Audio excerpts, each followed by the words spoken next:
Good afternoon, everyone. It's Amanda with the Content Marketing Institute. Thank you so much for joining us for today's Ask the CMI Team live stream. You can find us here every Monday, just about every Monday at noon. And we're giving you access to the people who make the magic happen here at the Content Marketing Institute. We're covering all kinds of topics each week. In fact, as you join us and you're listening to what we're talking about, if there's something, burning question, or a topic that you want us to cover, please feel free to drop it into the comment section. We love it when you engage in our conversations, ask questions, share your insight and experiences. I think that makes the conversation, our live streams, even more fun. So today we are talking about the importance of editing. Have you ever wanted to get inside the mind of an editor? Well, today joining me is one of the smartest people that I know. She'll share some of her insight and her experience as an editor. Not only that, we are going to try something a little bit different today. She's actually going to walk us through step by step as she edits a piece of content live. So that should be fun.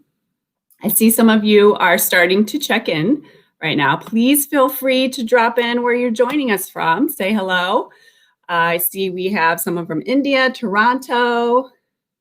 Awesome. So yeah, just keep letting us know where you're from.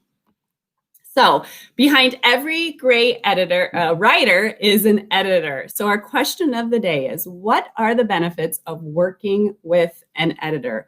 Why do you think it's so important? Or maybe you don't. Please feel free to share in your comments what you think. And I'm super excited today to have Gynn, who edits our Content Marketing Institute articles. She is also the owner of GeForce Communications. In fact, her nickname is Editor Ann. So I think it's very fitting that she is joining us today. Hi, Ann. Hey, Amanda. Yes, I got the nickname in high school, so I was destined, I guess, for the whole career in this. You're like, you just knew. They just knew. Maybe you didn't know, but they knew. I was a geek. Yeah, it was just destined. Fortunately, I was actually editing, and it wasn't just some weird thing in high school. That's just what I do. Everyone's talking, you're writing, and you're just editing them. Yeah, I am. So if you're just joining us, again, we're talking today about editing. Our question of the day is, what are the benefits of working with an editor? Why do you think it's important? Or maybe why you don't think it's important. So please share that in the comments. And I see we have Trent from Michigan joining us, Maria from Colombia. We have people from all over, Ann. That's awesome. Great to see everybody. From Canada. All right. Okay, and let's start here with a couple questions before we get into the super fun part we're going to do. So why do you think, I've asked people in the questions if they think editing is important. Why do you think editing is so important? Yeah, I'll be interested to read some of the answers from that. So I think editing is important for a variety of reasons. And obviously I'm also a writer, so I've had the experience of an editor, and the whole goal of an editor is to make the piece better in the end for the reader or the viewer if you're doing scripts or something like that. And I think that's where the ultimate goal is. In content marketing, you've got two different audiences. You have the business audience and you have the general readership, so to speak, from it. But the editor's job is to polish the piece and make sure that it serves the audience. And as writers, sometimes we can get into our own heads. And I often do this where I'm like, I've answered all the questions. I've answered everything. And then my editor will have a question. I'm like, oh yeah, I thought I put everything in there, but I know what I'm writing about. That's the key, right? I know what I'm writing about, but an editor doesn't know what I'm thinking as I'm writing it. So it's helpful to just get that additional perspective in it on a basic level from that, and then to take your ideas and writing to that next level to go through from it. So that's kind of the basic thing that I get into. And I actually have a story from when I was working as an editor at the newspaper. I saw a writer's portfolio, one of the reporter's portfolios in the, this is the days of clips, and she had it in her hatchback trunk. And when I was going out to lunch and I saw that she was putting it together, and I was thankful actually that she was putting her portfolio together because she wasn't that great of a writer. And when I looked at it was the clips that she wrote where we had spent, and this is daily newspaper, we had spent hours editing that stuff. So if that's why I always love writing tests, because the final product, you don't know, it may be the writer's byline, but you don't know how much it's been edited. And so that's where it comes in. And she did get a job and leave. And I always wondered if later they thought, that wasn't who we thought we were getting. That's funny. Yeah. So is there any situation you think where it's not necessary to work with an editor maybe? I think there's situations where you're forced not to work with an editor because of timing, because of short-staffed. I don't advocate for any time, and that's just because I'm an editor. I think it's always helpful, even if you don't call the person an editor, even if that's not their role, to have someone else read it to make sure that it just makes sense from that, not trying to get into how many to be verbs are used, is it active or passive, that an editor might be able to help with, but just have somebody look at it before you hit publish. And that could be a social media post where you think like, okay, I've got everything. And then if it's Twitter, right, you're just going to have to delete it, or you're going to have your mistakes up there. So at a basic level, to have somebody else look at it, even if it's your spouse, your partner, your kids, right? If they can read, if your kids can read, they can read the sentence. Good point.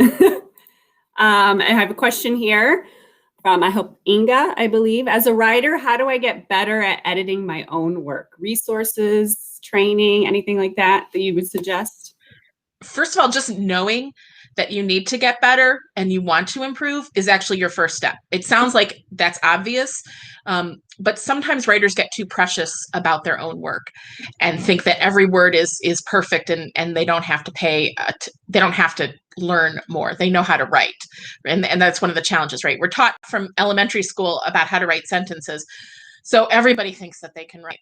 So I commend you, Inga, on wanting to learn more about how to do it. And I think there's part of it's the stuff you can do on a normal day, as far as looking at what you wrote and then what was published, and look at the difference. You can do a track changes version or something. What was different? And if you do that multiple days, you're going to notice, or multiple things that are published, you're going to notice patterns in your own writing, that words that you use too frequently, or that you don't use active voice enough, or something like that to come through. And then there's trainings that you can go through. Obviously, Content Marketing University has some work on that, and there's some other programs out there. But I think it doesn't have to be overwhelming or formal from that. You can take some steps right now. Michelle comments that you definitely need to put time between finishing writing and reading your own content to edit it, maybe a day or two if you can. Yeah, that's great advice. Fresh eyes. I always used to I worked with an editor at the newspaper, and sometimes we would get the chance to sit side by side on the screen as they edited my work. And they hated me because I was always touching the screen and saying, well, this could change here and this could change here, because I really hadn't had the time to look it over again from it. And some people didn't really appreciate my fingerprints all over their screen. I always say marinating. Like I write something and then I let it marinate for a little bit and then go back with like fresh eyes after a day or two and take a look at it. Yeah, very smart. So as an editor, it's kind of like a balancing act, right? You have the responsibility of an editor, but you also want to respect the voice of the writer, right? You don't want to just inject yourself into it. So how do you kind of balance that? I think that's actually something that I continually work towards. So there's editing for understanding and improving it from that viewpoint, but it's also important to remember that this is somebody's writing. In content marketing, you got to make sure it's the voice of the brand and that it's consistent with whatever voice. If you have somebody who's a solo writer and they have their own column, so to speak, you've got to make sure that it stays within their voice, and that requires less editing. You have to think about it, and even if it's not the way you'd phrase it, you need to have a reason to edit it from that. And then from a brand standpoint, you need to make sure it fits the brand. One of the things that I always say when I'm editing is there's two questions I ask, or I'm working with when I work with a writer. And one is, an editor, I should always be able to explain to you why I made a cut or a change in the piece. And as a writer, you should always be able to explain to me why it should be kept in. And if we can't, it doesn't mean that everybody's going to agree 100%, but if we can answer but we need to have explanations and reasoning. And if you understand why I cut something or why I rephrase something, you're more likely to at least understand my reasoning. And if you're as a writer saying, well, this is why I had it in there. Oh, okay, let's keep it in there, but let's emphasize it more, or let's do this different. And that conversation, which doesn't happen a lot these days, where an editor and writer are working even virtually side by side while they're doing the piece. But that kind of thinking as you're going through editing, is there a reason I'm making this change? And it's not just because I'm an editor and I can make the change. If that's your reason, it's like the same reason as saying because to somebody. If that's your reason, you better go back and rethink it, because it's not a reason. That it's so important, like that conversation. And you're right, everyone's so busy, and I'm sure it does not happen nearly enough, but how important is that conversation? Oh, okay. Maybe they'll have a reason for having it in. Yeah. Someone is asking, does your editing approach differ depending on the format, type, or length of content? Yes and no from that. So format, you're obviously editing for the format. So if it's social media, making sure that it's hitting whatever that audience is. So I guess that's where I'm saying is that it differs depending on who the audience is and the channel and how they consume content on whatever distribution channel it is to come through from that. The length of the content, that's actually more personal for me, in that if I see something that's really long, chances are I'm gonna have to think about how I'm going to do it from that. And I take it more in stages. So I've been doing this a while, so I don't, you should read through for context at one time, and then you should read through for this, and there's varying levels. But to be honest, I don't do that all the time. But with a longer piece, I do, like I read through it. Does this piece make sense? Is it hitting the point? What's the point of it? Are there 10 points to it, which is sometimes the case, and trying to figure that out. And then I work on the subheads to go through, kind of similar to an outline, right?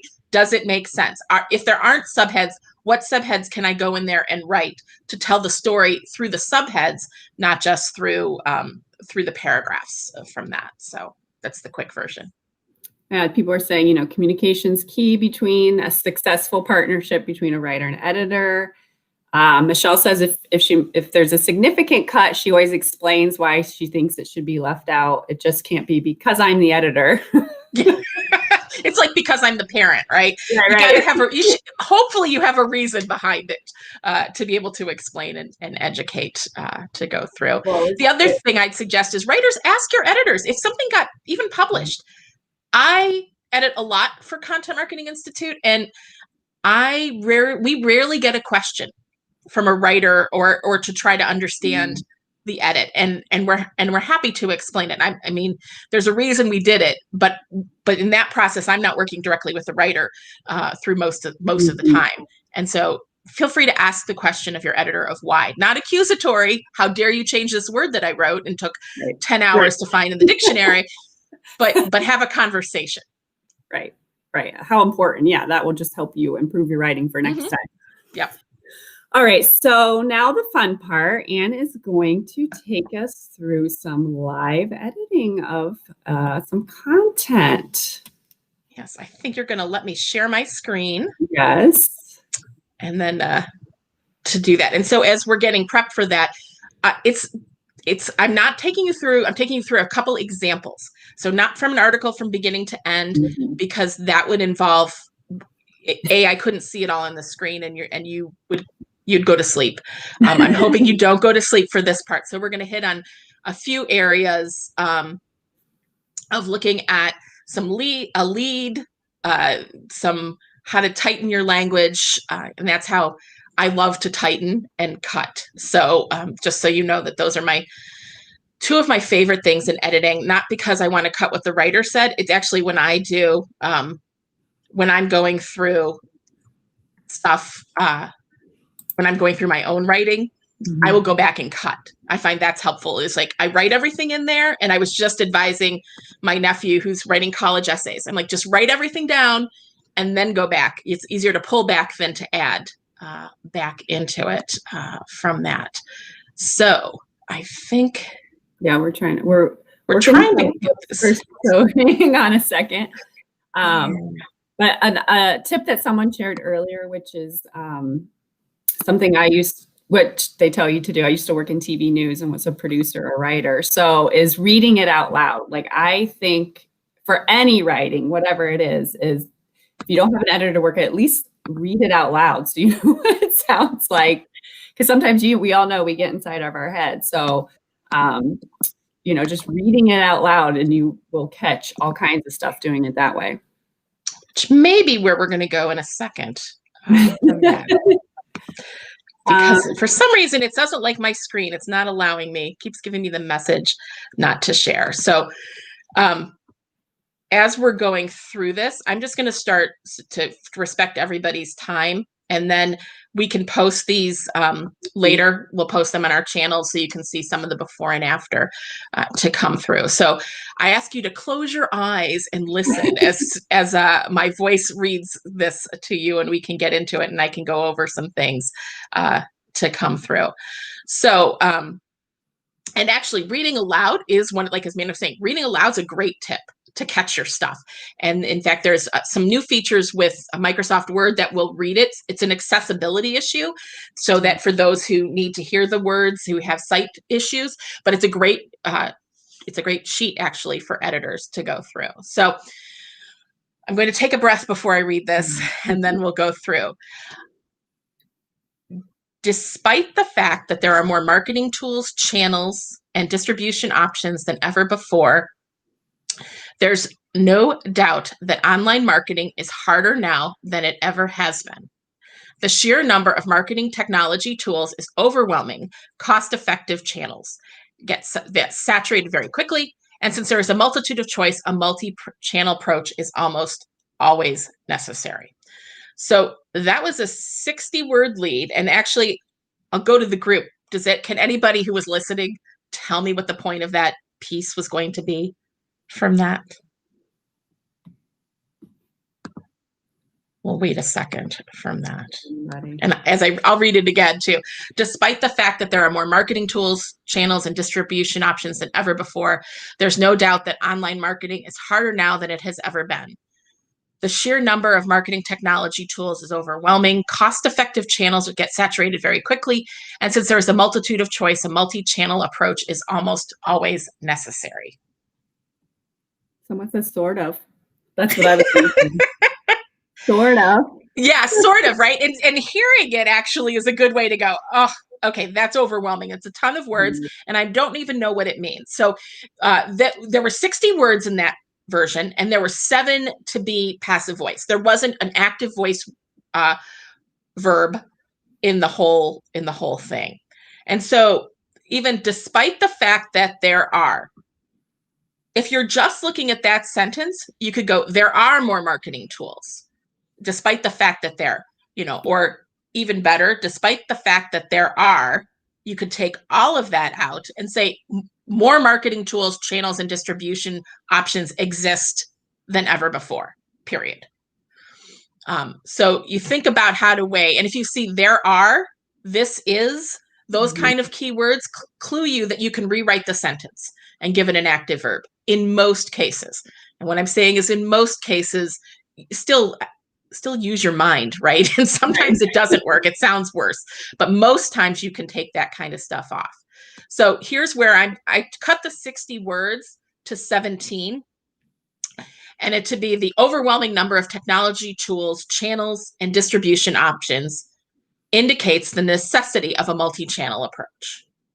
So we've now just gone to 17 and no to be verbs. So we've taken overwhelming number of technology tools and taken the word overwhelming to describe number instead of doing that, and indicates as a stronger verb from that. Again, I'm not sure this is an article I'd want to read still. I think there's still some challenges, but we're still editing just from a basic readability standpoint in this case to come through. So as someone says, I learned to avoid to be at all costs in graduate school.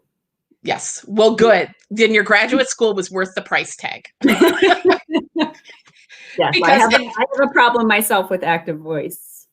Well, and I think it's easier to write to be, isn't it? And so that's okay if that's how you write, but in your revision, go back and rewrite. And you will start picking up when you go back, as we talked about, you'll start picking up your patterns. And I can edit, now that I've been editing CMI stuff for 6 years, I know patterns, and I can tell you different tricks that certain writers use all the time. So if we have a writer, whether it's somebody on the team or somebody off the team who writes regularly for us, a guest contributor, I know some of their tricks that they probably may not realize. But I could tell you their pattern. I could take the byline off and I could look at the piece and I have an idea of who wrote it to come through. So the next one that I'm going to give, as I get my... Yeah, sorry, folks. We were going to have this live on the screen, but you know how technology is. Yeah, so we practiced. It worked when we practiced. So if you'd shown up for the practice, you totally would have gotten it. But we didn't really invite you. Next time we'll invite you for the practice to come through. So here's one about research and numbers and pointing out a surprising finding. And so that's the premise that was for this article that was done. So again, close your eyes and listen as we go through this. In a study conducted by the Altimer Group, 53% of marketers identified distribution as a need in their content marketing strategy. Like any aspect of marketing, finding the right distribution mix for your content is an ongoing effort. More than likely, it's going to include a combination of organic distribution, in parentheses, social media, SEO, email, etc., and paid distribution, parentheses, sponsored email campaigns, paid social media, etc. New paragraph.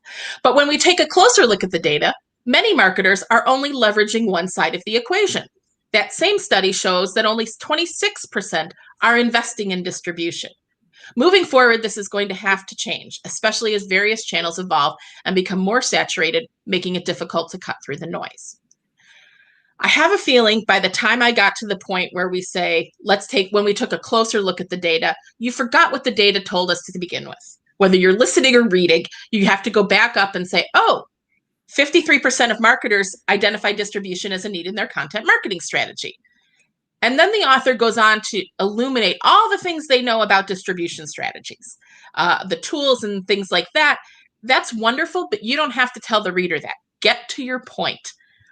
So the surprising thing, and this is where I often see writers who go on and on about something to illuminate that they know what they're talking about to an audience that already knows what they're talking about. So at CMI, for example, people should understand what content marketing distribution is. If they don't, then they're not at the right place. So part of it is understanding who your audience is and getting to the point quicker.